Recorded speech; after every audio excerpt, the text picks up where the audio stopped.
साईं है, मैं मोट का ही रहने वाला हूँ। शाम को 11 बजे के लगभग मैं कटरा बाज़ार मंदिर जो भोलेनाथ का मंदिर है वहाँ मूर्ति लगी हुई है। तो वहाँ की जो कमेटी है वहाँ हमारे दोस्त मित्रगण लोग हैं, तो वहाँ ब्यारी का टाइम था, माता को भोजन लगाया जाता है। तो हम लोग वहाँ खाना प्रसाद ग्रहण करके अपनी पत्तल को मैं घूरे की तरफ डालने जा रहा था। चूँकि घूरा जो है वो नाई का ढाला है, उसके पीछे है, अंधेरा रहता है उस तरफ। तो मैं वहाँ डालने के लिए गया। जैसे ही मैं वहाँ पहुँचा तो पीछे से कपिल मुदगिल और उनके साथ एक 4-5 लोग थे, लेकिन एक लड़का है जिसकी हल्की सी दाढ़ी और नीली कलर की शर्ट पहने था। मैं उन लोगों को मैंने देखा नहीं मोट में कभी। वो मुझे गले में हाथ डाला उन्होंने, तो मैंने सोचा कि कुछ बात कर रहे होंगे, तो हमसे बोले साइड में आइए। तो हम पहुंच गए। तो हमसे बोले कि तुम्हारा नाम देवेंद्र गोसाई है? हमने कहा हाँ।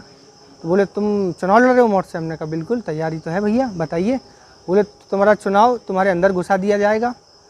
काफ़ी गाली गलौज करने लगे और अपना शर्ट उठा के मुझे जो तमंचा लगाए थे वो दिखाने लगे।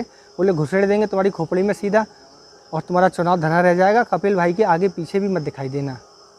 तो मैंने उन लोगों से कहा कि हमने कहा हमारी इनसे कोई रंजिश ऐसी है नहीं कि जिस बेस पे आप हमें धमकी दे रहे हो।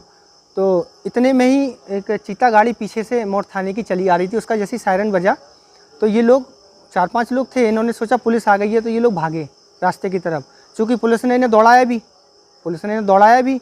अब रास्ते सक्रिय हैं, पतली गलियां हैं, तो वो नहीं समझ पाए कौन कहाँ घुस गया। उक्त लोगों का मनसा सिर्फ ये है कि मेरे चुनावी माहौल है, इस चुनाव में मेरी स्थिति को देखते हुए इन लोगों में इस चीज़ की आशंका है कि ये व्यक्ति मेरे लिए कुछ दिक्कत करेगा, तो भाई या तो जान से मार दो या इनको धमका के घर बैठा दो। दो मनसा में से कोई एक हो सकती है। चूँकि उनसे मारने की डायरेक्ट धमकी दी है मुझे तमंचा दिखाते हुए। तो मैंने अपना प्रार्थना पत्र हमारे थानाध्यक्ष जी को दिया है, उन्हें इन्फॉर्म भी कराया है। चूँकि 112 डायल भी करी है। चूँकि मौके पर पुलिस प्रशासन चीता थी, उन्होंने भी देखा है इनको भागते हुए। तो मैं अपना प्रार्थना पत्र लेके आया हूँ और यही गुहार करता हूँ कि सर इस समय हमारी जान माल की सुरक्षा के लिए मैं आपसे गुहार लगाता हूँ और आशा करता हूँ कि मेरे लिए आप उचित न्याय दिलाएंगे और उक्त लोगों को उचित से उचित कार्रवाई करके दंडित किया जाएगा, जिससे ये घटना मेरे अलावा किसी अन्य व्यक्ति के साथ न हो। खिलाफ जो प्रार्थना पत्र थाने में दिया गया है, क्या है ये मामला? ये एक राजनीतिक षड्यंत्र है। मुझे पता चला है कि किसी व्यक्ति द्वारा मनगढ़ंत तरीके से एक स्क्रिप्ट बनाकर किसी एक मनगढ़ंत बात को बताया गया है। उसने कहा है कि हमारे साथ जो लोग थे उन्होंने तमंचा लहराया, उन्हें तमंचा लगा के धमकी दी। पूरे मोट में कभी किसी ने देखा है मेरे साथ तमंचा लिए कि मैं तमंचा लेके चलता हूँ या मेरे साथ कोई तमंचा तो बहुत दूर की बात है। कभी कोई लाठी लेके कोई मेरे साथ अगर चला हो या मैं लाठी के साथ लेके चला हूँ, मैं अहिंसावादी आदमी हूँ। पूरे मोट के लोगों को पता है, क्षेत्र के लोगों को पता है कि मैं कभी लड़ाई झगड़े से कोसों दूर रहता हूँ। अहिंसा में परम विश्वास करने वाला मैं व्यक्ति हूँ।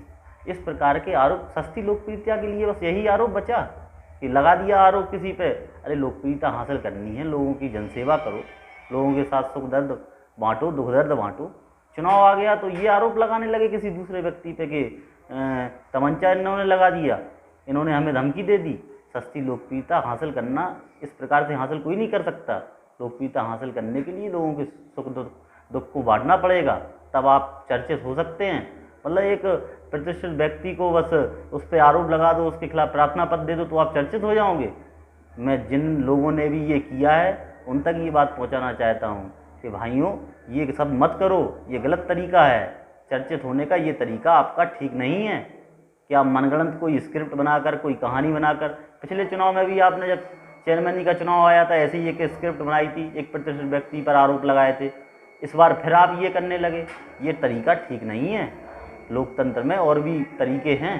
इस प्रकार से मनगढ़ंत स्क्रिप्ट बनाकर किसी प्रतिष्ठित व्यक्ति पे आरोप लगा दिया, प्रार्थना पत्र किसी के खिलाफ देके, ऐसे आप चर्चित नहीं हो सकते, ऐसे आप नगर में लोगों के बीच लोकप्रिय नहीं हो सकते। उसके अन्य तरीके हैं। समाज सेवा करो, आप लोगों के सुख दुख में जाओ।